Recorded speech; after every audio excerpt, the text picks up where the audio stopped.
আসসালামু আলাইকুম। শুনলাম সোশ্যাল মিডিয়ায় একটা ছেলে মাইরে ফেলাইছে।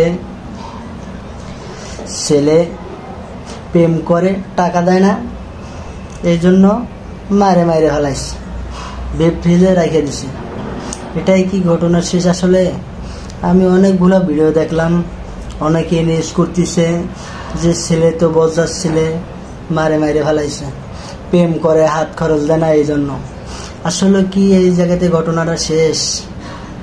একজন ছেলে মাদ্রাসাতে পড়ে, আলেমে মনে হয় পড়ে বগুড়াতে।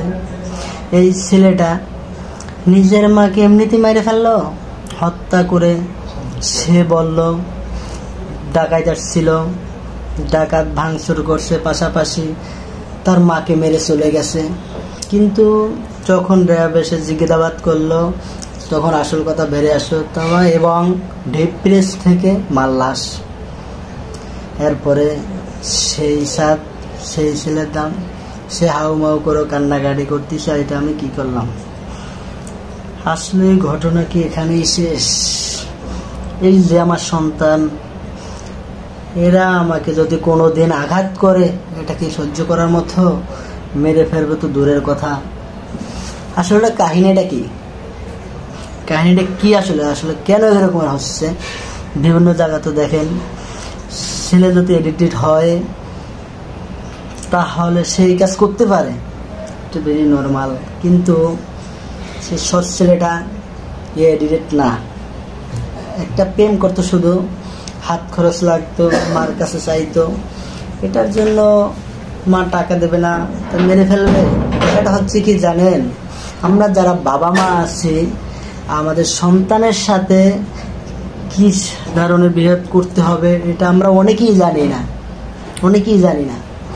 আপনি বাবা হতে পারেন, আপনি মা হতে পারেন, কিন্তু আপনি চাইলে সন্তানের সাথে উঠাট করে একটা কটু কথা বলে ফেলা, এটা আপনি পারেন না। আপনি যদি জেনে থাকেন আপনার ছেলে এডিটেড, আপনার ছেলে একটা প্রেম করতো, অন্য কিছু করতেছো, আপনি চাইলেই তার সাথে উঠাট করে খারাপ আচরণ করতে পারেন না। কারণ প্রত্যেকটা মানুষের একটা ইমোশনাল জায়গা আছে, প্রত্যেকটা মানুষেরই একটা আত্মমর্যাদা আছে। আপনি বাবা মা হয়েই তার আত্মমর্যাদা আঘাত করবেন, এটা আপনি করতে পারেন না। কিন্তু আমাদের সমাজে এই কাজগুলো অহরহ দেখা যায়। আমি অনেক জায়গায় দেখি ছোট বাচ্চা, এর মতো বাচ্চা রাস্তাঘাটে যাইতে আছে, একটু বিরক্ত করতেছে বাবা মাকে, মানুষের মাঝখানে তর্ক শুরু করে দিচ্ছে। আমার চোখে দেখা, আমি না দূর থেকে একটু অবাক হয়ে যাই, তুমি কেমন বাবা মা? আর একজনের সামনে তোমার সন্তানকে তুমি আঘাত করো। ও ছোট হতে পারে, ওর একটা পার্সোনালিটিস আছে, ও বন্ধুদের সাথে যখন খেলবে, আমি যখন ওকে আঘাত করি, বিশ্বাস করেন ও আমাকে অমানুষ ভাববে। ও হয়তো আমার গায়ে হাত তুলবে না, কিন্তু ও আমাকে ঘৃণা করবে। যদি এই পর্যায়টা আমার সাথে ওর সম্পর্কটা, আমার সাথে ওর এই যে বন্ডিংটা, এটা যদি খারাপ অবস্থায় যাইতেই থাকে, একটা সময় ও আমার আঘাত করবে। বাস্তবতা, এটাই বাস্তবতা। দেখবেন একজন দারোয়ান অনেক জায়গাতে আছে, ক্রাইম নিউজগুলো দেখলে আপনি বুঝতে পারবেন, দারোয়ান তার মালিককে মেরে ফেলছে, অথচ সে কিন্তু দারোয়ান সারাদিন টর্চার করে, পা চাটে, পা টিপে দেয়, মানে যা তা করে। কিন্তু এই দারোয়ান তার মালিককে মেরে ফেলে। কেন জানেন? ওই মালিক তার দারোয়ানের সাথে একটা রোড আচরণ করতে করতে ওই দারোয়ানটা বিকিয়ে ফেলছে। একটা সময় গিয়ে ওই দারোয়ান হিতে জ্ঞানবোধ রাখে না, সে আক্রমণ করে ফেলে। ঠিক একই অবস্থা আমার কাছে মনে হয় যে আমাদের বাংলাদেশের বিভিন্ন জায়গাতে হয়। দেখেন সাত কি করছে ওর মায়ের সাথে, এটা তদন্তর পরে বের হবে।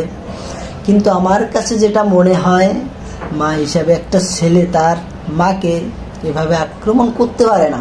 ভিতরে কিছু না কিছু ব্যাপার থাকে। তারপর আপনাদের ইসলামে স্পষ্ট আছে যে মা বাবা যতই খারাপ হোক না কেন, আপনি এরকমের কোনো আচরণ করতে পারেন না। এই জন্য ধর্মীয় জ্ঞান বিতরণ রাখা, পাশাপাশি যারা গার্ডিয়ান আছি আমরা, আমাদেরও খুব কেয়ারফুল থাকা। বাবা মা যেরকম সন্তানের সাথে আচরণ করবে, সন্তানেরও দেখেন, আপনি সব সময় আপনার সন্তানের বুকের ভিতর আগলে রাখবেন, এই সন্তান আপনার গায়ে হাত ধরবেন, এটা আপনি চিন্তাই করতে পারবেন না, এটা সম্ভব না। কোনো একটা ঝামেলা যাই হোক, এই ধরনের কোনো ঘটনা আমরা কেউই চাই না। এটা খুবই অমানবিক, খুবই অমানবিক। সবাই সবার মা বাবার উপর সত্যশীল হন। মা বাবা যারা আছেন, আপনারাও সন্তান আপনার আচরণে যেন আঘাত না পায়, এদিকেও লক্ষ্য রাখবেন। সবার জন্য শুভকামনা। আসসালামু আলাইকুম রহমতুল্লাহ।